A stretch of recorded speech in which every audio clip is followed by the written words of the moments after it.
Start today's show, I want to thank the 15,040 or so of you who have subscribed to the channel.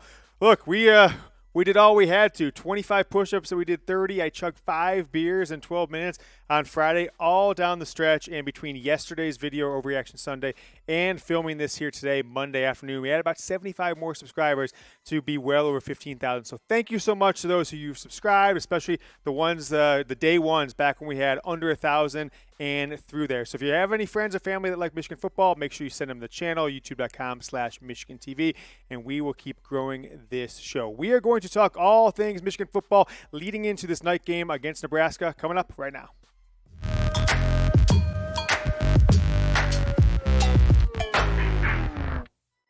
We are presented by Manscaped, folks. Go to manscaped.com and use promo code GOBLUE. I was about to say /GoBlue, but it's manscaped.com. Use promo code GOBLUE, 20% off your order and free shipping on their awesome products, which we'll talk about later in the show.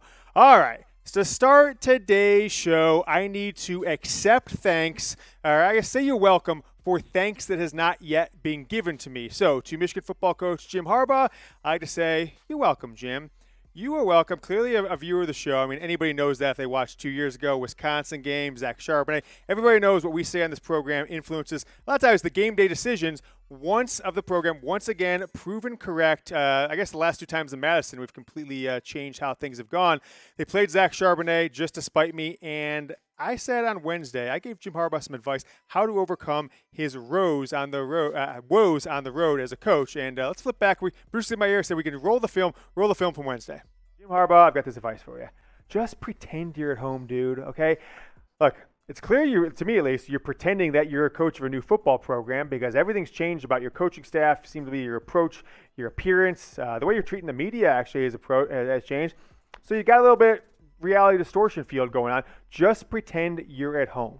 Whatever that means to you, pretend you're at home. Rent it. Don't even stay at a hotel. If you normally stay at a house, stay at a house up there. If you wear a certain pair of shoes at home versus away, wear the home shoes. Pretend you're at home. Run out like you're running and fake touch a banner if you have to. Whatever it takes in your mind, Jim, to think you're at home, you've got to do because there's some mental block when you go on the road. And I think, clearly, just pretend you're at home and you will win this game. It seemed that worked, right? I'll talk about that more in a second. I want to give you guys the opportunity to express how excited you are for the month of September that's rolled into October with a big road win. If you're happy about being 5-0, go ahead and type Go Blue in the comments. I don't know what the deal is with this channel. Washington fans, then Wisconsin fans just overloading the comments with negativity and hate speech, obviously. And Nebraska fans are probably going to be the worst of all time. So make sure we're lighting them up with Go Blue so we drown those folks out if you're happy about being 5-0. All right, so I showed you the video there of Harbaugh. But whether or not he watched it or not, I think the advice somehow got back to him, or maybe he had already planned in general, right? Michigan dressed in different uniforms, right? Heard through a source that Jim Harbaugh wore his home underwear. I'm not saying that's a fact or not. Usually wears one color home, one color away.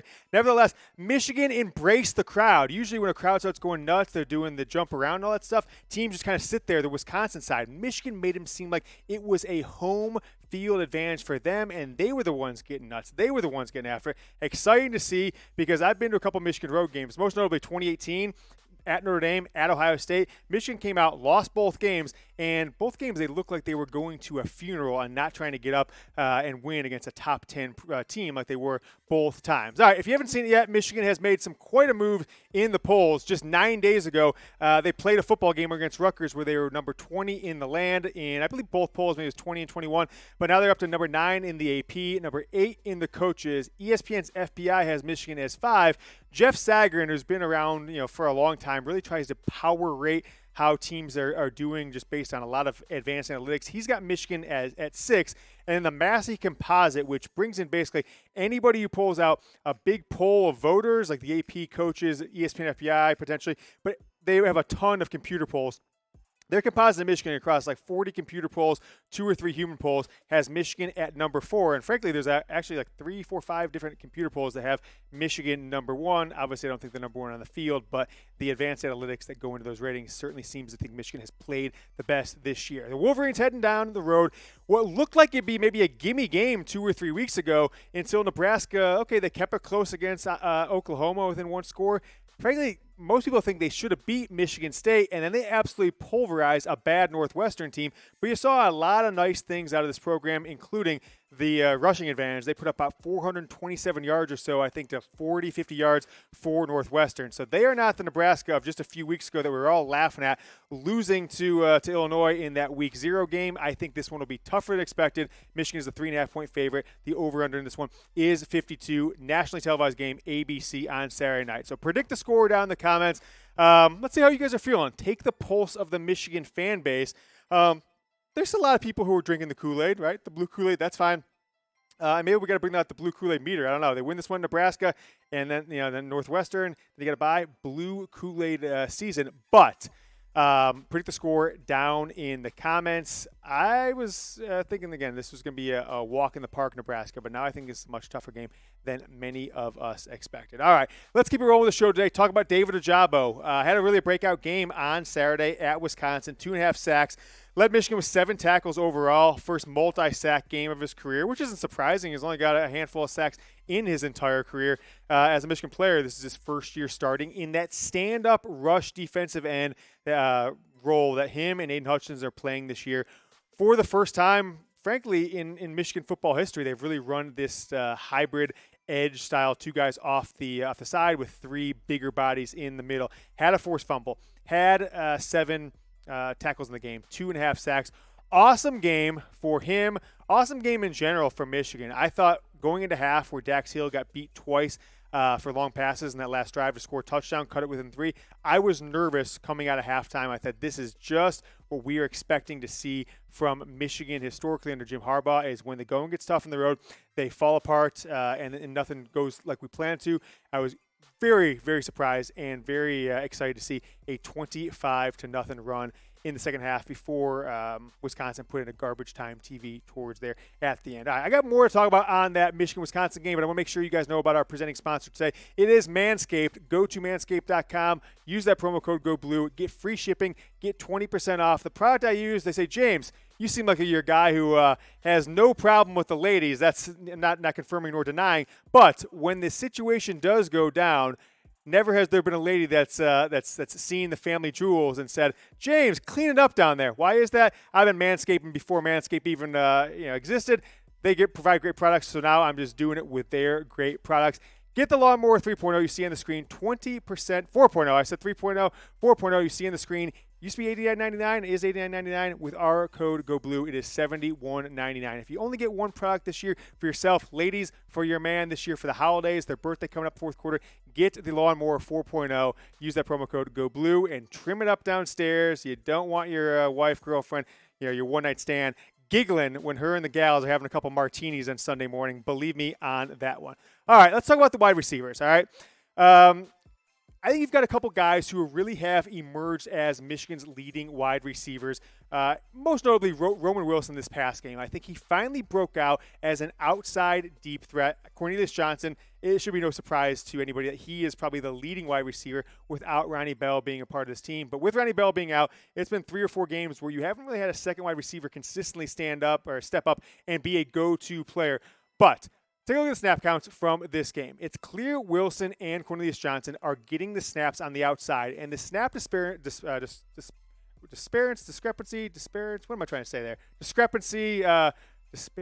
I'm fumbling my words here. I'm trying to think of what the word I'm looking for is. Nevertheless, 60 snaps for Cornelius Johnson, 46 for Roman Wilson out of, I believe, 75 snaps on offense for this team. It means is that those 2 players are on the field when it's obvious running downs or if it's 2 tight ends, stuff like that. And Sainristil, Baldwin, A.J. Henning, and Andrell Anthony are rotating in either at scrub time at the end of the game when Michigan's up by 2 or 3 touchdowns like they were against Wisconsin, or they're only in there when it's 4 and sometimes 5 wide receiver sets. Take a look at the stats from the wide receivers on Saturday. Roman Wilson, 6 catches, 81 yards, no touchdowns though. Cornelius Johnson, both of his grabs, 47 yards total, went for touchdowns.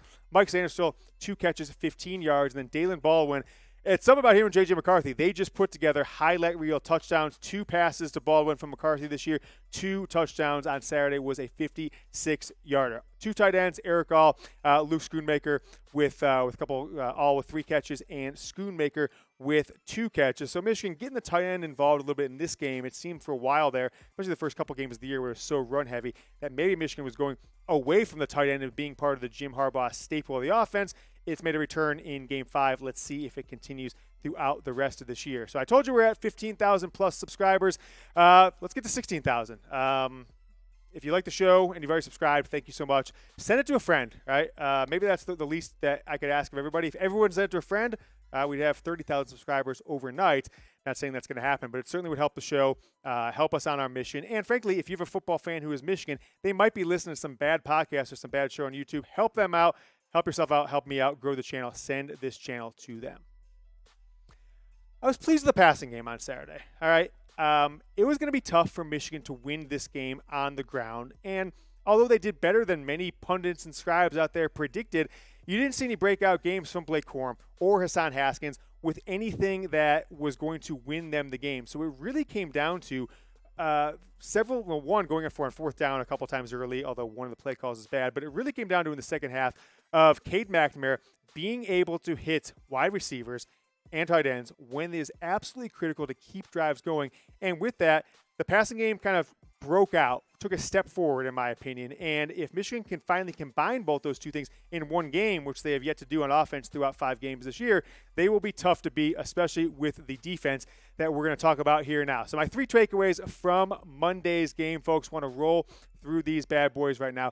The defense really imposed its will on Wisconsin. That Wisconsin defense, offensive line, I should say, really struggled to stop anybody. I mean, Dax Hill came in for a big hit. David Ojabo, Aiden Hutchinson was all over the place. And that was great to see. Interior of the defensive line was getting their hands up, batting balls down here and there. Number 2, Cade McNamara. He controlled the game, as I said. So McNamara seemed like he was actually confident in what was going to happen in front of him.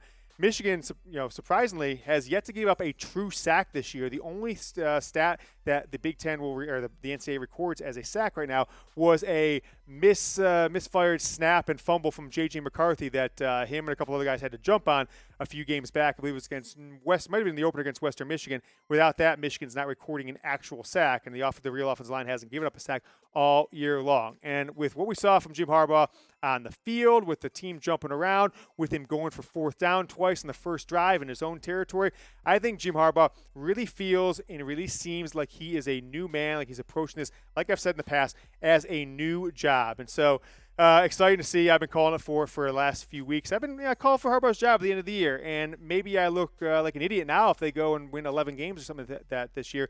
I may look like an idiot for calling his job, but he bet on himself, and frankly, it's good to see that he's treating this like a new job, and the fact that Michigan is now 5-0 and ranked in the top 10 in the country. Let's go to that all Don Brown's fault there on the screen, folks, and talking to producer Brett behind the screen. Talk about the defense, right? It's all Don Brown's fault. I'm just willing to make that known from here going forward, right? The defense looked good in much of 2016, much of 2018, and frankly, with 10 new starters in 2017, they looked okay. But Don Brown was never able to adapt to the changing of offenses in college football. Don Brown was never able to adapt to what Ohio State wanted to do, what Penn State wanted to do when they had a high-power offense. And when you look at numbers like this, Wisconsin, from what they did on the field against Michigan on Saturday, this Wisconsin team, they struggled to run the ball. They absolutely annihilated Michigan running the ball the last couple years against Don Brown, and he never really shut them down at all from a running perspective against Wisconsin or from a passing perspective against Ohio State after the 2016 season when he did okay against them. So I'm willing to blame it all on Don Brown until proven otherwise. Mike Macdonald has been a breath of fresh air. He has brought an NFL-style scheme that doesn't rely only on being a bully and out-athleting you. He's actually finally out-scheming players, which I think Michigan's offense was missing at least the last few years under Don Brown. Now let's go to the offense, all right? Let's talk about Cade McNamara. 17 of 28, 197, and 2 touchdowns on Saturday, a long of 38. Look, they weren't eye-popping numbers, and with the ground rate offense being the staple of this program and what they're trying to do on the road, again, a place that Jim Harbaugh hasn't fared very well in his 7 years now as Michigan's head coach, I think this is exactly the type of game. Feel like you're in command. Don't make any bad plays. No turnovers. No sacks. And hit the passes you have to do to keep the ball moving, to keep the ball out of Wisconsin's hands when Michigan had a 1-score, a 2-score, and then ultimately being a 4-score lead throughout the second half of the game. So really exciting to see what we saw from Cade McNamara, and also the offensive line with 0 sacks given up, true sacks given up in 2021. And I'll end the show on this. Start with the show on this kind of, you'll end the show on this as well. Jim Harbaugh, you're welcome, right? The people around you, right? They're all yes men, okay? You've gotten rid of most of them, but now you got to get rid of some of the other ones, right? I've watched a couple of the press conferences, the blog boys. What do we call them now, Chase? The beat boys, right? The beat writer boys. All right, so the blog boys, maybe that's MGO Blog and Maze and Brew, those scrubs. The beat writer boys, the Free Press, the Sam Webster and all of them. They're too scared of you. They're too big of fans. They don't want you to not call on them when the teacher calls on somebody. They want you to call on them at the press conferences. They're big fans of you. You are their idol. Thanks to me, we now have someone calling you out, telling you when you're doing wrong, someone who's not just going to go, yes, sir, Mr. Harbaugh, yes, sir, Coach Harbaugh. And I believe it finally got into you, sunk into your head, and you're a new man. You're coaching Michigan like we all thought you would 6-7 years ago. And thanks for doing that, because I appreciate you listening to us, appreciate you watching the show. And we're back with more Michigan football rumors and news on the show Tuesday. Until then, go Blue.